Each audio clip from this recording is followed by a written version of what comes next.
Eh, bueno, buenas noches. Estamos reunidos el estudiante Daniel Felipe Cañón y yo, Daniel Alejandro Torres, para hacer un análisis o una revisión a un artículo que nos habla del análisis de la transferencia de calor de un nanofluido híbrido, en este caso el óxido de cobre y el óxido de zinc a base de agua, que en intercambiador de calor de carcasas y tubos con diferentes formas de tubos. Entonces, listo. Acá lo que los autores nos quieren mostrar es, como bien sabemos nosotros, los intercambiadores de calor son dispositivos fundamentales en diversas aplicaciones industriales, desde sistemas de calefacción y refrigeración hasta procesos químicos y energías renovables.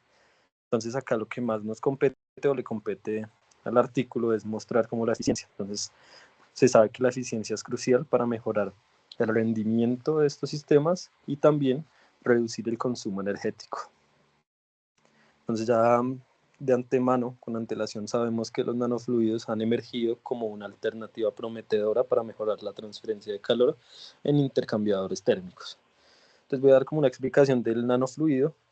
Eh, es un fluido a base generalmente de agua o aceite en el que se dispersan nanopartículas metálicas u óxidos metálicos. Las partículas mejoran las propiedades térmicas del fluido y permiten una mejor conducción del calor. Entonces el enfoque de los autores en este estudio va en los nanofluidos híbridos, que combinan dos o más tipos de nanopartículas para obtener un mejor rendimiento. Acá pues en particular, como se los dije anteriormente, se investiga el nanofluido híbrido entre la combinación del óxido de cobre y el óxido de zinc a base de agua en un intercambiador de calor de carcasas y tubos, con el fin o el objetivo de evaluar su impacto en la eficiencia térmica del sistema. Y pues además de esto, que es lo que más nos compete en la parte mecánica, es el análisis del efecto en diferentes geometrías. En este caso, como pueden ver, están los tubos circulares, que son, digamos que los convencionales, los hexagonales y los elípticos. Entonces acá el enfoque está en una parte numérica y en una parte experimental para hacer el análisis de la eficiencia.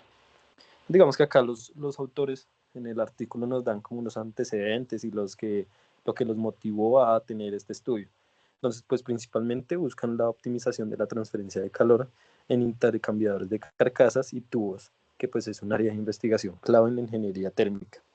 Pues también nos hablan de que estudios previos demostraron que los nanofluidos híbridos pueden mejorar la eficiencia térmica en comparación con los fluidos convencionales.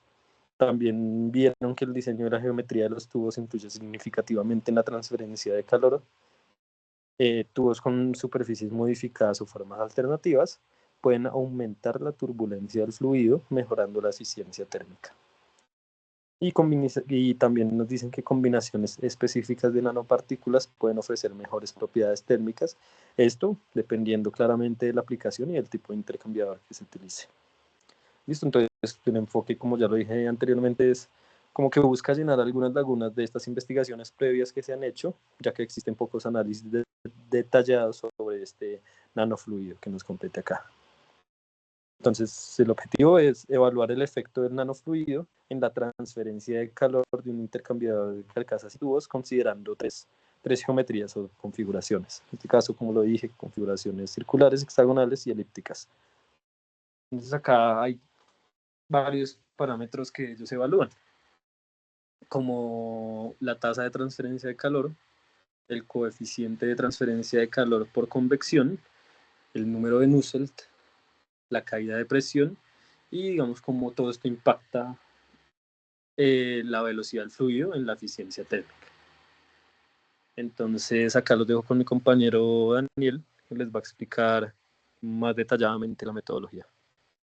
Bueno, buenas noches. Para explicar la metodología, en este estudio, como dijo mi compañero, se realizaban dos enfoques, el experimentos en laboratorio y simulaciones numéricas. Como primer ítem, lo primero fue la preparación del nanofluido, en el que se mezclaron partículas de óxido de cobre y óxido de zinc en una proporción 80-20 en agua destilada.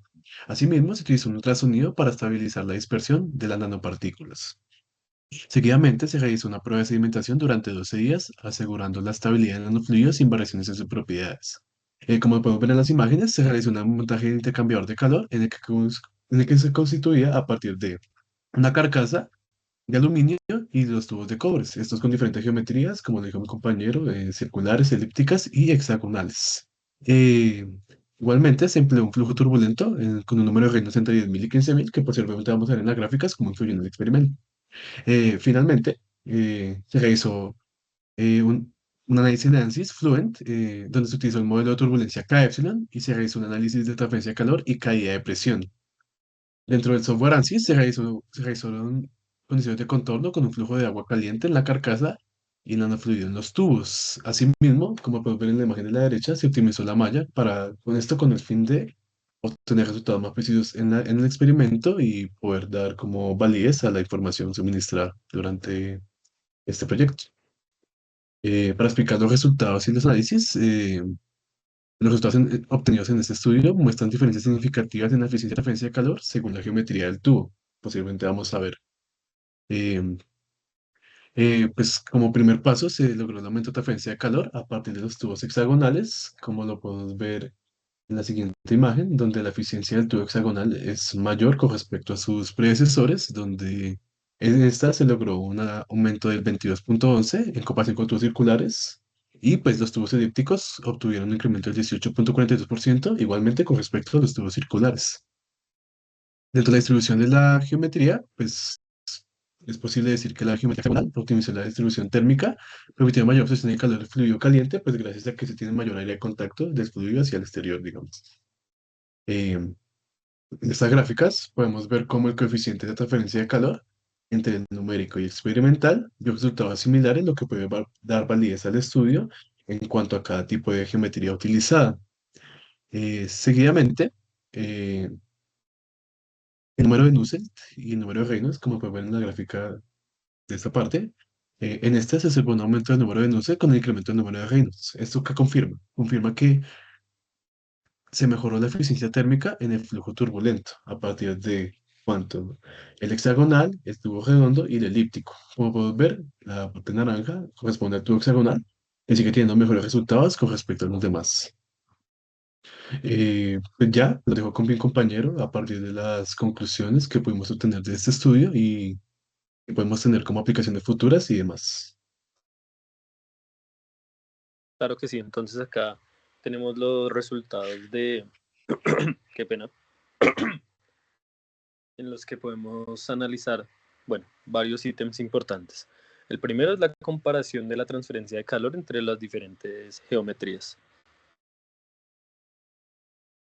Entonces acá, como primera medida, podemos decir que se concluyó que el tubo hexagonal fue el que mostró el mejor rendimiento térmico.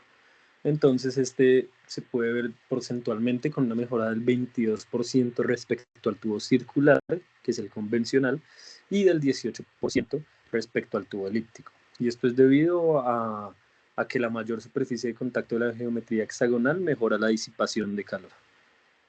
Entonces, en cuanto a la distribución de temperatura, se observó que el fluido frío dentro del tubo se calentaba más rápidamente en los tubos hexagonales, indicando una transferencia de calor más eficiente. Por otro lado, el tubo redondo mostró una menor uniformidad térmica, mientras que el tubo hexagonal tuvo la distribución más uniforme. Perdón. Y digamos que ya para hablar de los efectos de la presión y el impacto, pues así por encima podría decir que la geometría hexagonal fue la que causó como una mayor caída de presión y debido a la resistencia adicional impuesta al flujo del nanofluido, que esto es lo que significa es que aunque la transferencia de calor mejora, puede requerir más potencia de bombeo para mantener el flujo adecuado.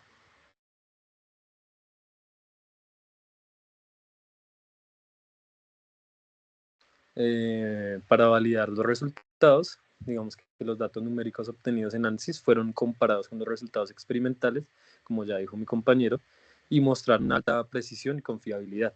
Los errores fueron menores con concentraciones más altas de nanofluido, lo que indica mediciones más consistentes. Les dejo con mi compañero para que nos indique otras conclusiones. Entonces, igualmente, gracias. A partir de ahí podemos concluir como aplicaciones potenciales que estos resultados pueden aplicarse en diversas industrias, como la climatización a partir de HVAC o aire acondicionado, con esto con el fin de mejorar la eficiencia de sistemas de calefacción y refrigeración. Asimismo, la energía renovable como intercambios de calor térmico, de paneles solares, etcétera. Y pues la aeronáutica, la automoción para la refrigeración de motores y baterías eléctricas, lo cual se podría ser muy importante en este aspecto. Y finalmente, para industria electrónica, para mejorar la disipación térmica de dispositivos compactos como lo pueden ser disipadores y demás. Los próximos pasos que podemos ver en la investigación es explorar la exploración de nuevas geometrías, como los tubos triangulares o espirales, a partir de los mismos estudios, y determinar cuál es la eficiencia mayor en estos tipos de tubos, que puede generar ser mayor o igual a la que tenemos con la hexagonal, en este caso, que fue la más eficiente en todo caso. Como segundo ítem, la optimización del consumo energético, este con el fin de analizar el impacto de la caída de presión en el costo de bombeo, pues a partir de esta parte, la caída de presión, pues puede ser no rentable adquirir esos nuevos tubos para la aplicación de estos concentradores y la transferencia de calor. Y finalmente, el estudio de nanofluidos avanzados, combinando materiales como carbono y óxido metálicos, como en este mismo experimento, y así maximizar la eficiencia térmica. Voy a hacer una evaluación para estudios posteriores en la investigación. Eh, no, eso fue todo por hoy. Muchas gracias por la escucha y otra ocasión. Muchas gracias.